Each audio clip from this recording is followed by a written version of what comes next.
Ce soir, à Découverte, l'intelligence artificielle. Comment les ordinateurs arrivent-ils aujourd'hui à voir et décrire ce qui les entoure, à lire, parler, comprendre et prédire l'évolution de nos maladies? Comment ces machines intelligentes pourront-elles cohabiter avec les humains?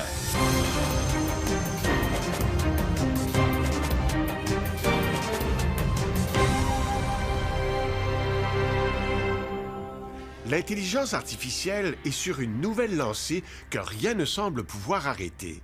Montréal en est un des pôles majeurs de développement dans le monde, avec la Californie, New York et Toronto, entre autres.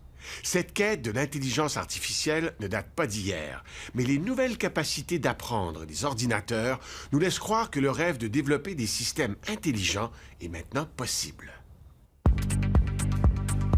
Les performances de l'intelligence artificielle font le tour du monde. Le sujet est sur toutes les lèvres. Ses promesses sont grandes. C'est quelque chose qui va changer notre monde, qui va apporter très probablement une nouvelle révolution industrielle. Elle a le potentiel de changer le monde du travail. Ça va probablement conduire à un déplacement de certains métiers. Donc certains métiers vont disparaître, d'autres vont apparaître. Depuis 5 ans, l'intelligence artificielle a fait des pas de géant. On est plus avancé que je n'aurais pu l'imaginer. Et c'est juste la pointe de l'iceberg, quelque chose qui est en train de changer.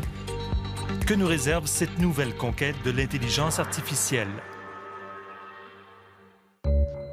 Geoffrey Hinton. Dans le milieu, c'est une sommité. Son temps se partage aujourd'hui entre l'Université de Toronto, où il enseigne depuis des décennies, et Google, en Californie, où il collabore à la recherche. Avec ses complices Yann Lequin de Facebook et Yoshua Bengio de l'Université de Montréal, ils ont jeté les bases dans les années 80 et 90 de ce qui deviendra la nouvelle approche en intelligence artificielle. À cette époque, les systèmes qu'on qualifiait d'intelligents étaient limités dans leur capacité d'apprendre, simplement parce que certaines tâches étaient trop complexes à programmer. Voir, par exemple. L'autre option, c'était de voir comment notre cerveau s'y prend pour apprendre. Et ce qu'il fait, c'est qu'il ajuste la force des interconnexions entre ces milliards de neurones. Personne ne programme le cerveau. Il s'inspirait donc des principes du fonctionnement du cerveau humain pour créer des systèmes basés sur les réseaux de neurones. Le problème, c'est que ça ne fonctionnait pas comme prévu et on ne savait pas pourquoi. La réponse viendra 20 ans plus tard, autour de 2010. La croissance exponentielle des données et la qualité des processeurs graphiques feront toute la différence. Quand les données se sont multipliées et que la puissance de calcul a augmenté, ça s'est mis à fonctionner. La consécration de leur méthode vient en 2012. Le concours ImageNet met au défi des chercheurs du monde entier de développer un système intelligent, capable, entre autres, de classifier des milliers d'images différentes dans des centaines de catégories. Geoffrey Hinton et 2 de ses étudiants de l'Université de Toronto participent au concours. Leur système est basé sur les réseaux de neurones profonds. Le résultat déclasse leurs concurrents. Ils abaissent le taux d'erreur de 25 à 16 % d'un seul coup. C'est presque 2 fois moins d'erreurs. En moins d'1 an, c'est devenu le standard dans cette compétition-là. L'année d'après, pratiquement tous les compétiteurs utilisaient l'apprentissage profond. Du coup, les grandes compagnies comme Google, IBM, Amazon, Facebook se joignent aux universités déjà lancées dans la course au développement de l'intelligence artificielle. En 2013, Yann Lequin est embauché pour diriger la recherche en intelligence artificielle chez Facebook. Pour prédire des variables de bas niveau. Dans son laboratoire à New York, comme dans tous les laboratoires du genre, l'endroit est calme, presque monastique. La mission de chacun, repousser les limites de l'intelligence artificielle, en utilisant cette approche qu'on appelle l'apprentissage profond. Pour comprendre en quoi elle consiste, voyons comment elle a permis d'améliorer la capacité de voir des ordinateurs. OK. Alors voilà, c'est un bureau. Yann Lequin s'amuse à nous montrer de quoi son appareil est capable. Un écran. Une plante. Donc ce système connaît tout un tas de catégories qu'il peut reconnaître en temps réel sur le téléphone. Un échiquier. Tout ça a l'air banal. Et pourtant... Il y a environ entre un quart et un tiers de notre cerveau qui est entièrement dédié à la perception visuelle. Ce que ça veut dire, c'est qu'en fait, c'est une tâche extrêmement compliquée pour notre cerveau que de voir. Et c'est très difficile pour les ordinateurs aussi. Difficile parce que l'ordinateur ne voit pas le monde comme nous. Il ne sait pas ce qu'est un humain, ne connaît pas le nom des objets, leur utilité, leurs relations. Il doit tout apprendre. Imaginez que vous soumettiez cette photo à l'ordinateur. Ce qu'il perçoit, ce sont des valeurs numériques qui correspondent à la luminosité de chaque pixel de l'image. Pour l'ordinateur, c'est disons 3 millions de données, des chiffres et rien d'autre. Vous avez 3 millions de chiffres et vous devez convertir ça pour que la réponse soit « 2 enfants jouent au frisbee ». Demandez-vous, si je devais écrire une formule pour arriver à ça, qu'est-ce que ce serait? C'est un problème difficile. Et pourtant, voir, c'est si évident pour un humain. Les chercheurs vont s'inspirer de la façon dont on apprend, à partir d'exemples. Quand on est enfant, on observe, on nous montre et on nous nomme les choses pour qu'on apprenne à les distinguer. On fera la même chose avec l'ordinateur. On lui donne des exemples de ce qu'il devrait faire, de qu'est-ce qui est dans l'image. Et si on lui donne suffisamment d'exemples et qu'on utilise ces fameux algorithmes d'apprentissage, incluant l'apprentissage profond, et là, il est capable de développer sa propre compréhension intuitive de ce sur quoi il a été entraîné. Supposons qu'on veuille apprendre à un ordinateur à identifier un chien.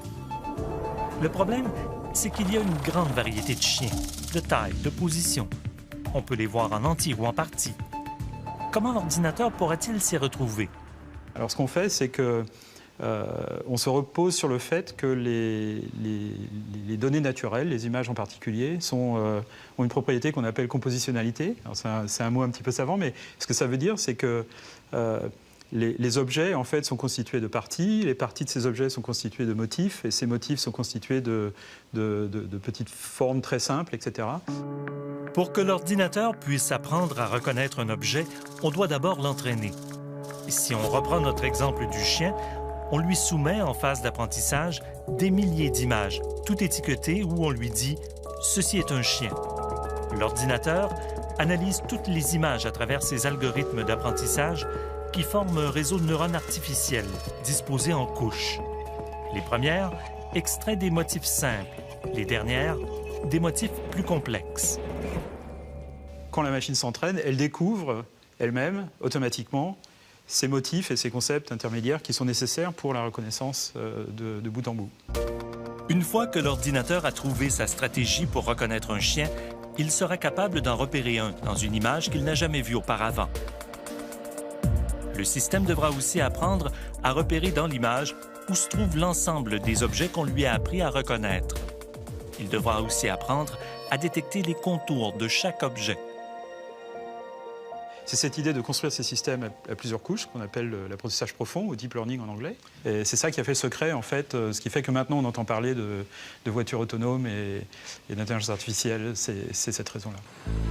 La vie, bien sûr, ne se résume pas aux images fixes. La vie est en mouvement. Tout bouge autour de nous. Et le défi de la vision par ordinateur, c'est aussi de décoder et d'interpréter toutes ces scènes dynamiques. Pour le bon fonctionnement d'un véhicule autonome, on comprend vite que la qualité de la vision est primordiale. Raquel Hurtasun de l'Université de Toronto se spécialise dans la vision des véhicules autonomes. Christopher Pal, lui, est professeur et chercheur à Polytechnique Montréal. Il s'intéresse au décodage des images vidéo grâce aux méthodes d'apprentissage profond. Dans ce cas-ci, au-delà de classifier et de détecter les objets, les systèmes intelligents doivent apprendre à décoder la relation entre les objets. Christopher nous en donne un exemple à l'aide de cette vidéo utilisée durant leurs travaux. L'ordinateur devait décrire la scène. Ici, on a un singe, on a un chien, mais l'aspect subtil, c'est l'interaction entre les deux. It's a monkey teasing a dog's leg. Donc, il y a une interaction avec une partie du chien, et l'interaction, c'est pas comme un mot typique, c'est comme un mot relativement avancé. Donc il joue, hein, teasing, c'est jouer un peu, il agace. Oui. Pour un véhicule autonome, cela pourrait se traduire par la capacité de comprendre la nature des objets qui l'entourent, mais aussi leur comportement et leur interaction. La voiture autonome doit évaluer plusieurs paramètres à la fois. L'espace libre où elle peut se déplacer, les types de véhicules autour d'elle, leur comportement. Les mouvements d'une bicyclette seront différents de ceux d'un camion, d'une voiture ou d'un véhicule d'urgence comme la police. La voiture autonome doit avoir la capacité de décoder les intentions des autres véhicules dans son environnement et d'agir en conséquence.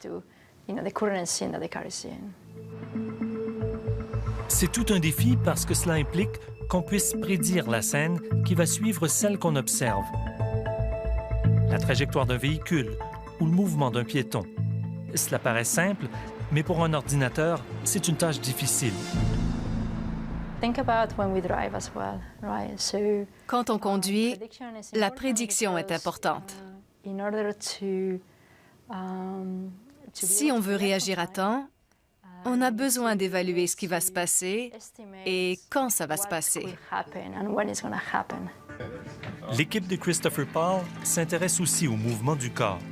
Il est possible de voir les différents styles de marche. À partir d'une banque de données de capture de mouvements humains, on tente d'apprendre à un système intelligent à prédire des séquences d'actions d'une personne, que ce soit dans un espace virtuel comme un jeu vidéo ou dans la rue.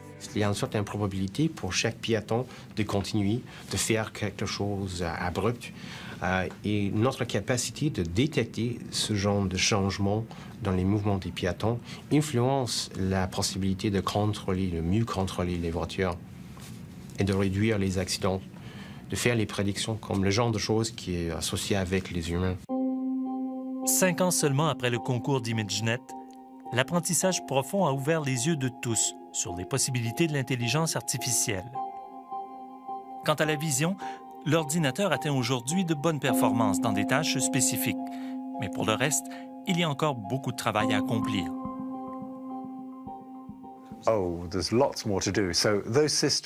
Il y a encore beaucoup à faire. Les systèmes ne cherchent pas toujours, par exemple, à analyser l'ensemble des éléments de l'image pour s'assurer qu'ils soient cohérents. Ils le font un peu, mais pas aussi bien que nous. Et encore, la vision, ce n'est qu'une des aptitudes à maîtriser pour gagner en intelligence.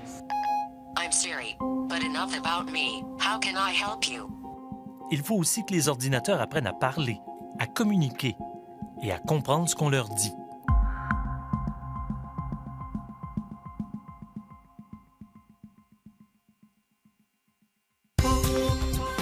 Après la pause, décoder le langage humain.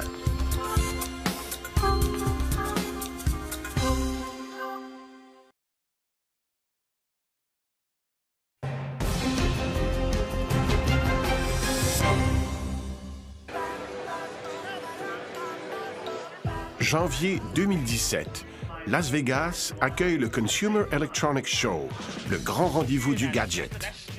La voix est à l'honneur. On parle à sa télévision, son frigo et même sa serrure. Alexa, trigger lock. Il faut une relation de confiance, bien sûr. Quand une entité intelligente gère votre vie tous les jours, vous devez avoir une relation de confiance avec. Dans nos téléphones, nos voitures et bientôt nos cuisines, les assistants virtuels envahissent notre vie avec la promesse de la simplifier. Si on veut qu'un ordinateur nous appuie dans nos tâches quotidiennes, c'est plus simple d'utiliser notre voix qu'un clavier. Appelez maison. Le langage devient l'interface entre l'ordinateur et nous. J'appelle. Ça va changer complètement la manière dont on interagit avec les machines. En plein cœur de Montréal se trouve un des artisans de cette révolution. Nuance Communication est un des chefs de file en reconnaissance vocale. Ça fait 20-25 ans qu'on tente de parler à des gadgets. Et là, finalement, la reconnaissance de la parole la technologie, elle évolue tellement, elle est mature. Is there Wi-Fi on this flight? Pour Richard Lajoie, décoder la parole, c'est mission accomplie. On a des taux d'erreur maintenant qui nous permettent de dialoguer et de poursuivre des transactions sans aucun problème. On est rendu là. Si l'ordinateur passe facilement de la parole au texte et du texte à une voix de synthèse, son vrai défi est dans la compréhension du texte lui-même.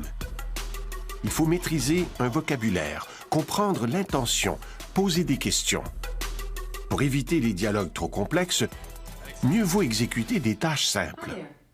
Bonjour, j'aimerais faire livrer une pizza pour ce midi. Quelle est votre commande pour l'instant? Alors, une pizza toute garnie, de taille moyenne. Première étape, l'étiquetage. Un extra olive noire. Le système doit identifier les mots importants, la taille, les ingrédients, les exceptions, et retrouver à quoi ils correspondent dans sa propre base de données. S'il lui manque une information, l'agent virtuel relance la conversation. Quelque chose à boire. Une logique simple et efficace. Mais dans le cas de la pizza, l'application n'est disponible qu'aux États-Unis et en anglais. Je voudrais connaître le solde de mon compte épargne. Du monde bancaire au transport aérien, certains agents virtuels travaillent en français. Mais pour leur apprendre une langue ou un nouveau métier, il faut recommencer leur formation. Et là, on lui empêche de le transférer dans un autre dossier. La matière première, ce sont les données fournies par les entreprises. Des milliers d'heures de conversation entre leurs clients et leurs centres d'appel. Il n'y a pas moyen pour vous, peut-être... Tous les accents, tous les nouveaux langages, tous les bruits qu'on doit gérer, etc. Avec des données, on peut créer des systèmes incroyables.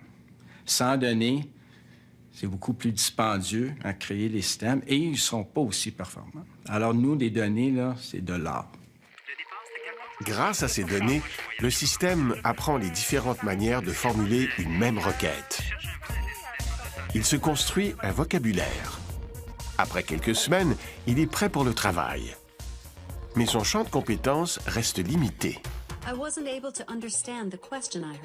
On n'a pas encore la technologie qui permet à une machine d'avoir un dialogue utile à l'extérieur d'un domaine très restreint de situations pour lesquelles elle a été construite. Si on sort de ce cadre, elles vont répondre par une pirouette parce que une blague ou quelque chose pour donner l'impression d'être utile, mais en fait, elles ne savent pas comment gérer la situation. Pour aider l'ordinateur à se rendre plus utile, il faut approfondir sa compréhension du langage. Dans les laboratoires de Facebook à New York, l'histoire commence par « Il était une fois ». Antoine Borde et son équipe ont entraîné leur système à deviner quels mots ont été enlevés dans des histoires pour enfants. Ce que vous voyez ici, c'est un extrait du livre de la jungle. Le test peut sembler enfantin, mais pour le réussir, l'algorithme doit analyser le contexte entourant les mots et apprendre de lui-même à faire certains raisonnements. Et normalement, le mot est capable d'être retrouvé si on regarde les 10 ou 15 phrases précédentes. Donc on regarde si la machine est capable de faire ce jeu d'association pour essayer de trouver que tel pronom correspond à tel personnage, ou alors que en fait, deux personnes ne peuvent pas se parler si elles ne sont pas dans la même pièce. Avec le bon entraînement, un ordinateur peut donc manier des concepts simples, comme les personnages, les lieux ou le passage du temps. Alors, peut-on dire qu'il comprend? Quand je dis compréhension, c'est souvent un peu un terme assez fort. La machine comprend beaucoup moins qu'un humain comprend. C'est-à-dire qu'il faut voir que nous, dès qu'en fait on va évoquer Balou, Bagheera, le livre de la jungle, manger, sortir, on va pas juste voir un mot, on va associer beaucoup en fait d'informations qu'on a sur le mot, qui nous vient d'expériences passées, qui nous vient de connaissances qu'on a acquises, qui nous vient de ce qu'on appelle en fait le sens commun ou la connaissance du monde.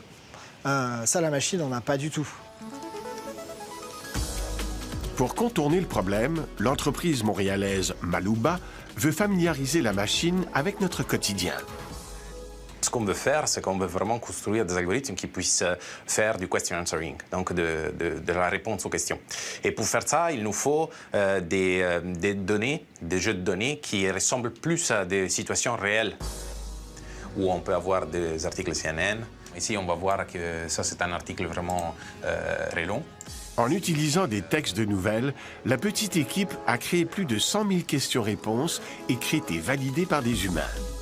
Donc, par exemple, si on va savoir comment l'argent a été transféré.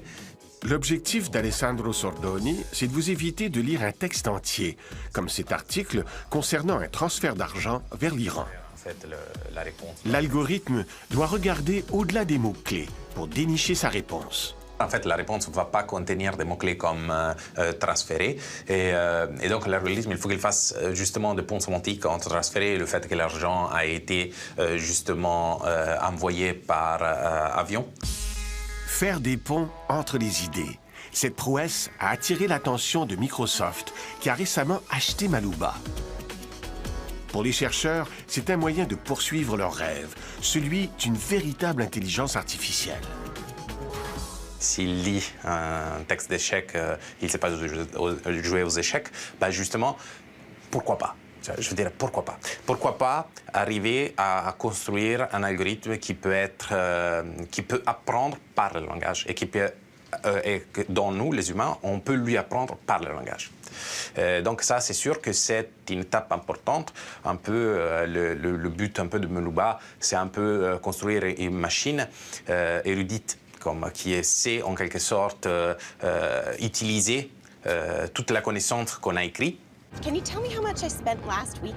En 5 ans, grâce à l'apprentissage profond, la compréhension du langage a fait des bonds de géants. View notes.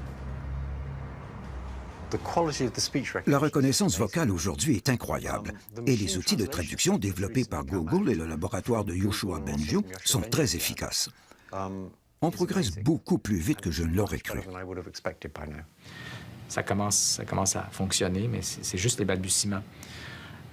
Donc, je pense que c'est un domaine, là, tout ce qui est langage naturel, où on commence à voir des percées, mais il y a encore beaucoup plus devant nous que derrière. Car devant nous, il y a la multiplication des données. L'humanité publie chaque jour des milliards de messages, de photos, de vidéos, d'articles scientifiques. Pour l'intelligence artificielle, c'est une mine d'or à exploiter.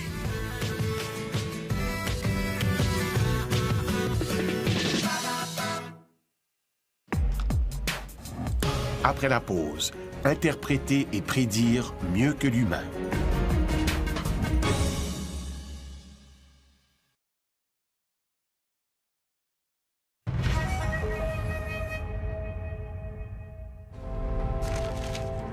On lui fournit des décennies d'images de haute couture et l'intelligence artificielle inspire les créateurs en leur proposant des couleurs, des formes et des textures. On lui présente des historiques de criminalité et elle aide les policiers à anticiper où et quand les prochains crimes risquent d'être commis. Elle suggère à des compositeurs des rythmes, des mélodies et des paroles. On est maintenant assis sur une quantité d'informations énorme qui transite dans nos systèmes et il faut pouvoir l'interpréter. Je pense qu'on devrait s'intéresser à l'intelligence artificielle. Ça peut justement être l'élément qui nous permet de tirer avantage des données, qui nous permet par exemple d'utiliser les données pour pouvoir prédire ce qui va arriver dans le futur. Les machines voient mieux et comprennent mieux le langage.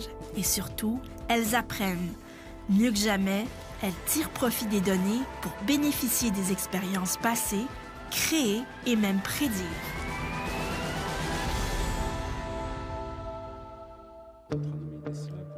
Éliminer une embolie pulmonaire, point. Recherche de maladies métastatiques, point.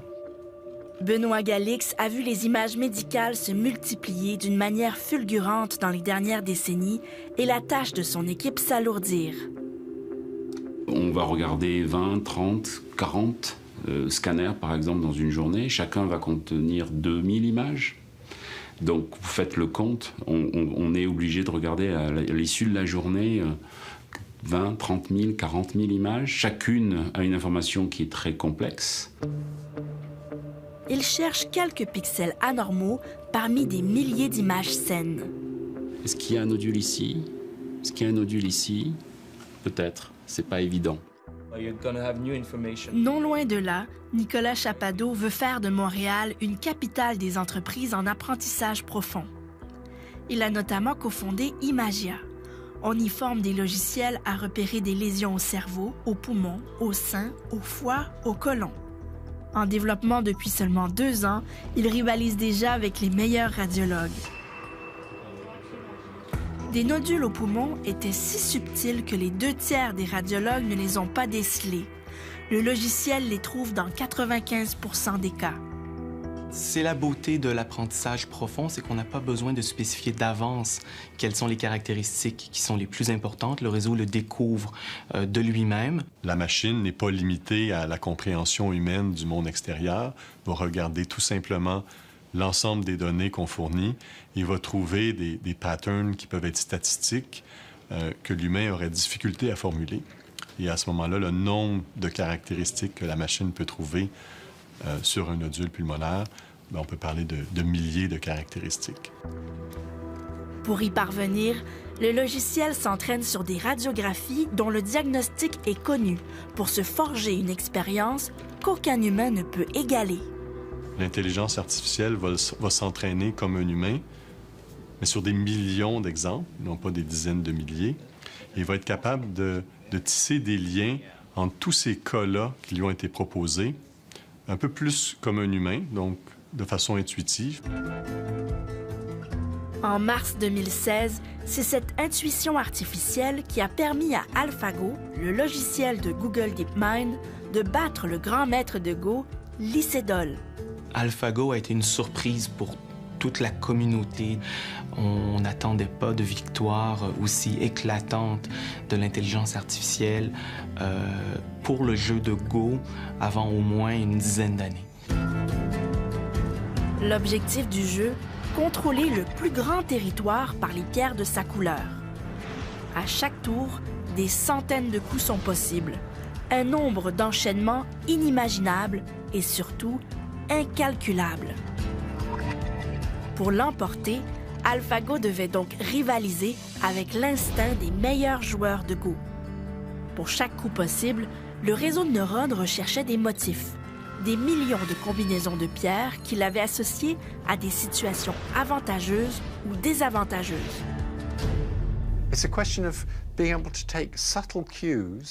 L'intelligence artificielle saisit des indices subtils qui révèlent une issue de manière probabiliste.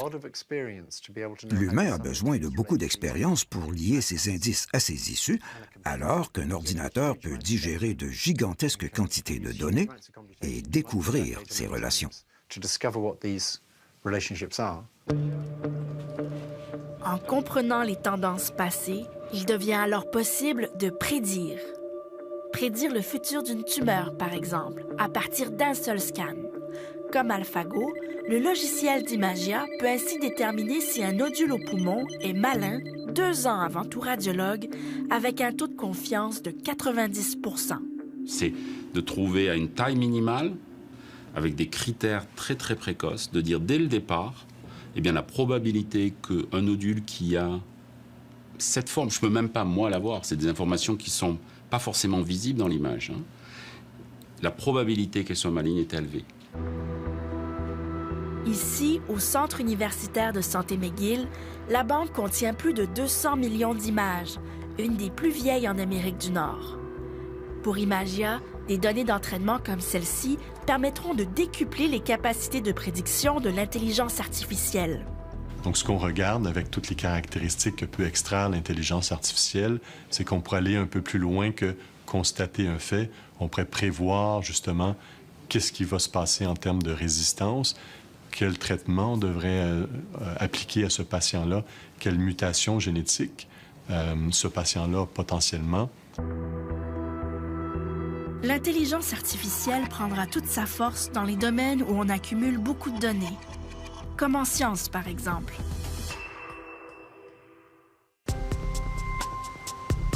À Houston, au Texas, Olivier Lichtarge dirige des tests sur les fonctions d'une petite protéine, une kinase. Okay. Wow. Whose figure is that? Un essai suggéré par un logiciel d'IBM. Et c'est en 2011 que l'idée lui est venue. Ça s'est passé quand j'ai appris avec surprise extrême dans les médias que le programme Watson d'IBM avait battu des êtres humains à Jeopardy. This is Jeopardy, the IBM challenge. This person is appointed to carry out the requests in his will. Watson. What is executor? Right. Same category, 1600. Answer, very double.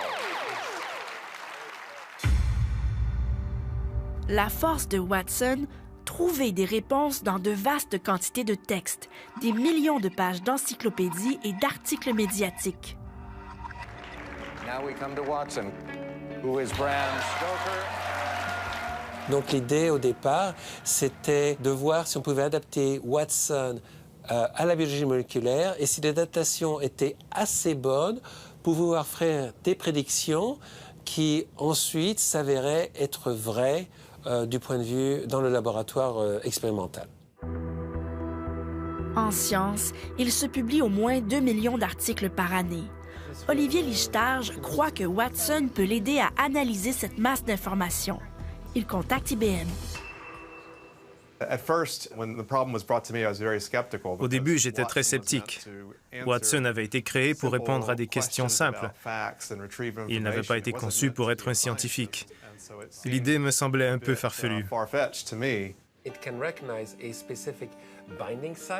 Scott Spangler et Olivier Lichtage initient alors Watson à la biologie. Il se concentre sur une petite protéine, la P53, une des plus étudiées en cancérologie. C'est la gardienne du bon fonctionnement des cellules et dans plus de la moitié des cancers, elle est déréglée. Leur idée, trouver des protéines qui affectent P53 à travers 24 millions de publications scientifiques. Ça veut dire que lire 24 millions de textes, même de façon relativement superficielle, ça donne un point de vue sur les connaissances que moi, je ne peux pas acquérir en lisant en profondeur 5 à 10 papiers par jour. Pour tester Watson, les chercheurs lui fournissent seulement les publications scientifiques précédant 2003. Watson a alors anticipé presque toutes les kinases découvertes par les biologistes après 2003. En 30 ans, 28 kinases ont été découvertes, soit environ une kinase par année. C'est la somme d'une décennie de recherche de la part de tous les biologistes dans le monde. En quelque sorte, Watson a reproduit ça en quelques semaines. Et il a même prédit de nouvelles kinases, pas encore découvertes.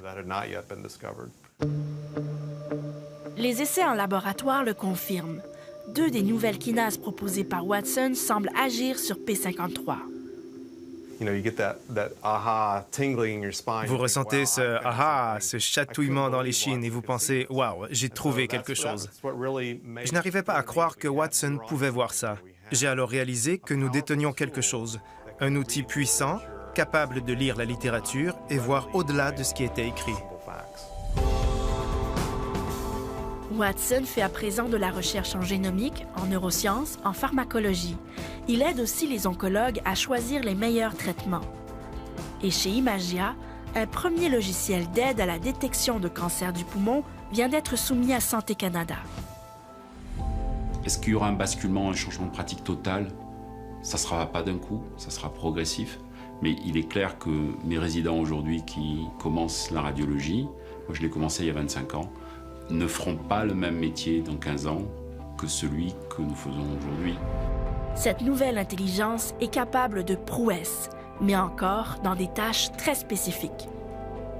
C'est important de la qualifier d'artificielle et de très étroite. C'est-à-dire qu'on développe des outils mathématiques qui exhibent les propriétés d'une intelligence dans un domaine très, très pointu. On ne parle pas du tout d'une intelligence générale qui serait aussi à l'aise à examiner un scan en radiologie, à conduire une voiture, à éduquer un enfant. On parle d'aspects très, très étroits de l'intelligence. Mais oui, je crois qu'on peut parler d'intelligence.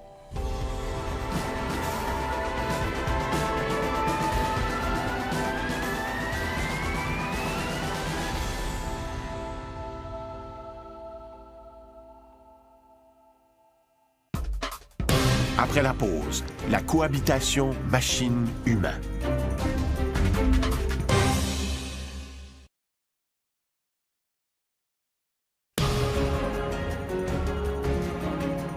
Le Le célèbre astrophysicien Stephen Hawking a déjà affirmé que l'intelligence artificielle pourrait être la pire erreur de l'humanité.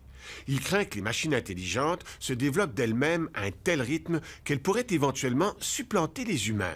Cette affirmation tranche avec le climat d'excitation qui règne en ce moment chez les chercheurs. Comment la cohabitation machine-humain évoluera-t-elle? Le mariage entre la robotique et l'intelligence artificielle pose une menace sur l'emploi. Qui d'entre nous sera le plus touché? Je pense que l'intelligence artificielle va être utilisée dans beaucoup de domaines qui couvrent des emplois des gens très manuels jusqu'à des emplois comme radiologistes, qui sont des gens très, très éduqués. C'est clair que dans les décennies passées, si on regarde l'effet de l'automatisation, c'est plus les emplois les moins bien payés qui en souffrent le plus. Et ça risque de continuer.